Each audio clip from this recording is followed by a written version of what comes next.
السلام علیکم ورحمۃ اللہ تعالیٰ وبرکاتہ۔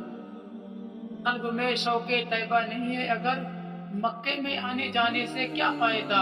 حب امت کی تبلیغ تو نے نہ کی، کٹ گئی عمر گستاخیوں میں تیری، نقش ہی ڈھونڈنا ہے اگر کام تیرا، یوں ہی بستر اٹھانے سے کیا فائدہ؟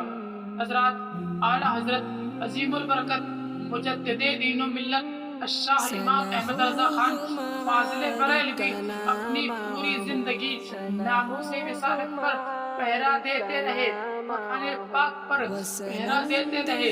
اگر قرآن پاک کا انکار کسی نے کسی بھی طرح سے کسی آیت کا بھی کیا، اس کا مقابلہ سب سے پہلے اعلیٰ حضرت سے ہوا۔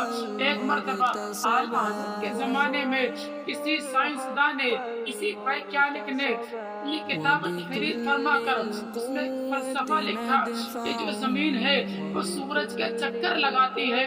جب وہ فلسفہ، جب وہ کتاب اعلیٰ حضرت امام احمد رضا خان کے پاس آتی ہے، اعلیٰ حضرت اس کتاب کو پڑھتے ہیں۔ کتاب کو پڑھنے کے بعد اعلیٰ حضرت فرماتے ہیں اگر ہم اس کتاب کو صحیح مان لیں تو ہمارے قرآن پاک کی کئی ساری آیتوں کا انکار کرنا لازم آئے گا۔ کیوں؟ اس کا مطلب یہ ہے کہ اللہ تبارک و تعالیٰ نے خود قرآن پاک میں فرمایا کہ ہم نے جب زمین کو بنایا تو زمین تھر تھرانے لگی، زمین ہلنے لگی۔ جب زمین ہلی تو ہم نے زمین کے اوپر پہاڑوں کو میخ بنا کر لگا دیا، یعنی پہاڑوں کو ہم نے بطور پلر کھڑا کیا۔ جب اللہ تبارک و تعالیٰ قرآن پاک میں فرماتا ہے کہ ہم نے پہاڑوں کو بطور پلر بنا کر کھڑا کیا اور زمین کا ہلنا بند ہو گیا، تو یہ بات اگر ہم سائنس کی مانے تو قرآن پاک کی اس آیت کا انکار کرنا لازم آئے گا۔ اور ہمارے قرآن پاک کی ہم اپنی حیات آیت پر ایمان رکھتے ہیں۔ اعلیٰ حضرت نے فرمایا اگر ہم اس سائنسدان کے، اگر اس ویگیانک کے اس فلسفے کو مانے، اس نے فلسفہ اپنی کتاب میں تحریر فرمایا تھا۔ اس نے کہا تھا کہ زمین جو ہے وہ سورج کے چکر لگاتی ہے۔ اعلیٰ حضرت نے فرمایا اگر زمین سورج کے چکر لگائے تو قرآن پاک کی آیت کا انکار کرنا لازم آئے گا۔ حالانکہ جو قرآن پاک میں اللہ پاک نے فرمایا وہ آج تک ثابت ہوتا آیا ہے اور قیامت تک ثابت ہوتا رہے گا، لیکن جو تم نے فلسفہ بیان کیا اسے ثابت کر کے بتاؤ۔ اعلیٰ حضرت فرماتے ہیں کہ قیامت تک یہ اپنا فلسفہ ثابت نہیں کر سکتے اور میں قرآن پاک کا فلسفہ ثابت کرتا ہوں۔ یعنی اعلیٰ حضرت نے قرآن پاک کے فلسفے کو ثابت کرنے کے لیے فرمایا کہ جب اللہ قرآن پاک میں اللہ تعالیٰ فرماتا ہے کہ میں نے جب زمین کو بنایا تو زمین ہلنے لگی اور میں نے ان پہاڑوں کو بطور میخ بنا کر کے گاڑ دیا، اس کا مطلب یہ ہوا کہ جب زمین بنی تو ہلنے لگی اور زمین کا ہلنا تک ممکن ہے۔